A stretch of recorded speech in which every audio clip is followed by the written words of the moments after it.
Let's see here. I think I'll just leave the rocker arms on and take the heads off next. Well, that's interesting. I see black washers under these head screws, and I've never ever seen that before, and I don't think that's supposed to be there, but that's interesting. Never seen black washers under any Saito head screw.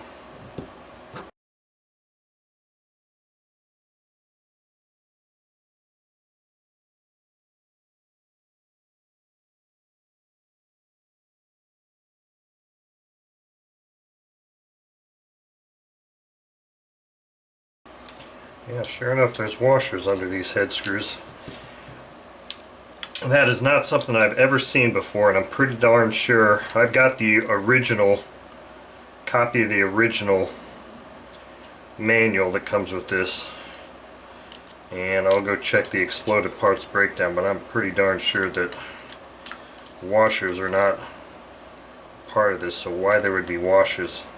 And they look black, they look like official washers also, which is even more puzzling. Put these washers here.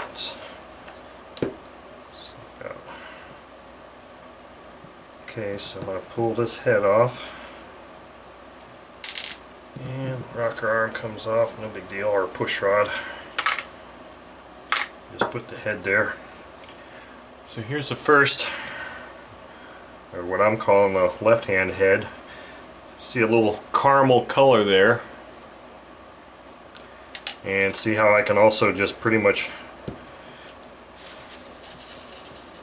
clean that with my bare finger. So that tells me that this engine doesn't have a ton of runtime. Our ring is free. One of our little Teflon retainers just came out, so you always got to keep an eye out for those. Sometimes they can be stuck in there. Sometimes they'll come right out. Sometimes you have to put a little T-pin in there. And look at that. That's really unexpected. This looks like this piston pin is wanting to come slide right out too. So as long as it's doing that, I might as well go ahead and take that off. This has been a really miraculous, well, I won't say miraculous, but it's really been a very simple disassembly so far. No issues, no stuck screws, no bunged up screw heads or anything like that. So before I deal with this head, I want to get this other one to the same state. Let's see if I can get in here and break these free with this long one. Yeah, can't always get the right leverage. I mean, this ground driver is the most appropriate tool to use to remove them, but it's not necessarily the most appropriate to use to break free, because you can't always get enough leverage using a straight tool like this, because the grip isn't thick enough to get a lot of leverage. Plus sometimes you really need that L shape to get in here.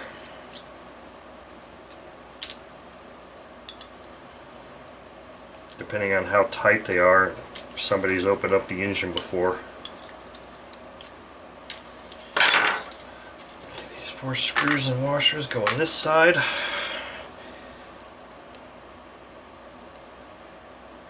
Let's just pull this baby right out. And push rods. Set the head up there. See if this, just easily pop that little Teflon pad out there. So I don't know, maybe this engine is either that low runtime or it's actually been worked on, because I'm really kind of shocked at how easily these components, especially the piston pins, are coming off. Okay, here's the right hand piston. We'll do the same type of deal here, where see what it looks like. See how clean it is now. These really don't even need to go in the ultrasonic. I mean, I'm not really concerned about getting that caramel color off the side there. It could come off, but I mean, I may just wipe these parts down and not even, I mean, in here, if I get a, let me grab a Q-tip real quick. Have a couple of Q-tips here, and I bet you that just by wiping some of this, you'll see some of this come off too. A little bit. See a little bit come off on the Q-tip. So I mean, this really isn't all that necessary to get all this stuff clean. I'd almost rather not put it in the ultrasonic cleaner and have it bouncing all around in there. The piston ring is free. All of this stuff looks good. I'm debating on whether I'm going to even put those pistons in there. So here we are, to the point where a lot of people wanted to see. This is this single throw crankshaft and the crank pins. So basically we just lift them off like this, and there you go. So this side was on this side, and this is what the geometry of these looks like right here. So as you see, just as I brought it out, I'll put it together that same way, where one side goes on first, and then I just slide this one in there, and that's how you get them back together. These connecting rods, they've got enough caramel color on them that I will put those in the ultrasonic and get them cleaned up. But let me put them in their appropriate bins first. And real quick, let's just take a quick look inside these heads. See the dual plug holes. You know, that's, let me see, put a little bit of light in here, maybe it'll help. That flashlight's kind of weak. But there is so little carbon deposits on the bottom of the exhaust valve, or those valves, that I'm not even sure I'm going to bother dropping the valves. I'll take these rocker arms off, and I may just kind of put this whole assembly, both heads, in the ultrasonic. I gotta take that glow plugs out of both of them. I'll put these in the ultrasonic for just a couple of minutes, 3 minutes maybe each, and that'll be enough to kind of clean up any of this exterior stuff here. I mean, I could just as easily kind of brush it with a toothbrush. I've got a whole gasket set coming, so these rocker covered gaskets I'm not really too concerned about. Plus the fact that they don't really serve a whole lot of purpose. It's not like there's a ton of oil that's ever coming out of there. This rubber feels good. Again, here, let's look inside this head. That flashlight really needs some new batteries. Again, it looks really good in there. So I'm not really all that concerned. Right, wiped off a little carbon deposit from just rubbing my finger on there, but I think just a couple minutes each of these heads in the ultrasonic will be all it takes. This engine is really not in bad shape at all, but you see how that's kind of coming back and snapping back. The reason that is doing that is because there's a push rod in here, or a rod, that's actually what drives this air pump. There's a diaphragm in here, and as that thing does this, it sucks air into this air intake, because that's a little screened filter there.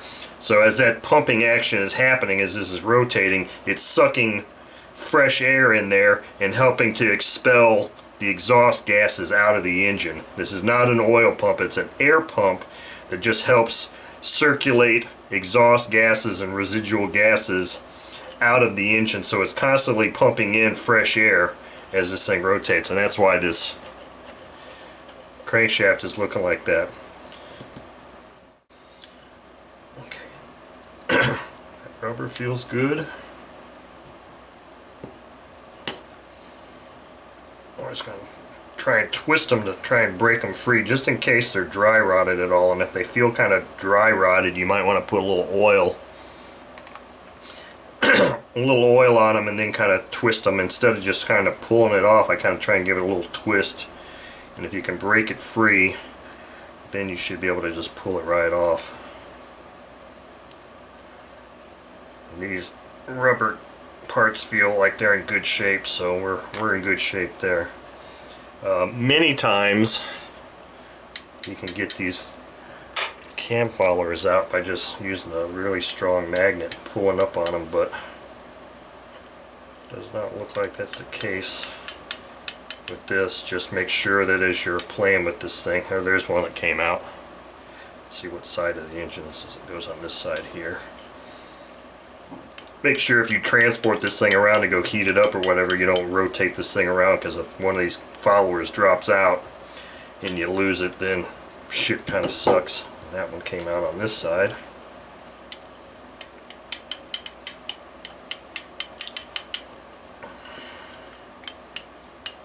So I've got this little screwdriver that's already got a magnet on it, but I've got this little rare earth magnet that makes it even more powerful. But apparently it's not powerful enough to pull those out. So this follower goes in here, this follower goes in here, and now we're to the point where we can take one of these, take this interesting one off here, which is this side. So take this interesting cover off because it's got the air pump on it.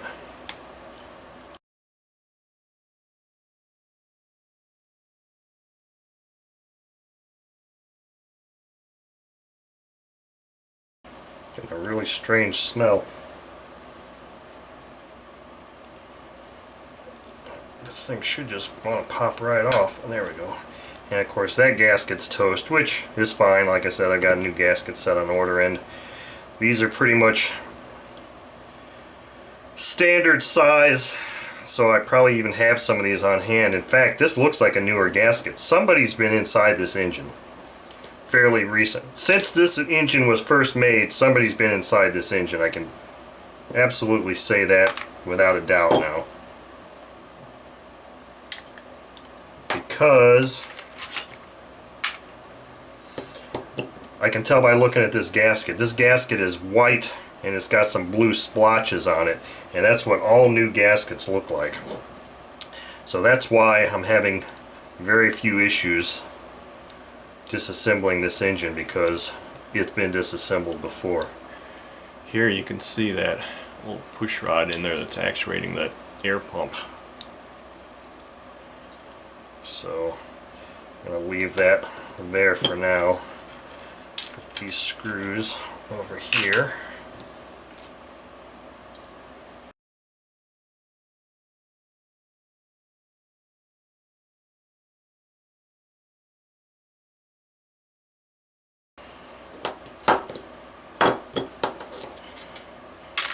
Okay, so that paper gasket. And see, the other thing is, if these were the original gaskets like you saw on this rear cover, they're much stouter.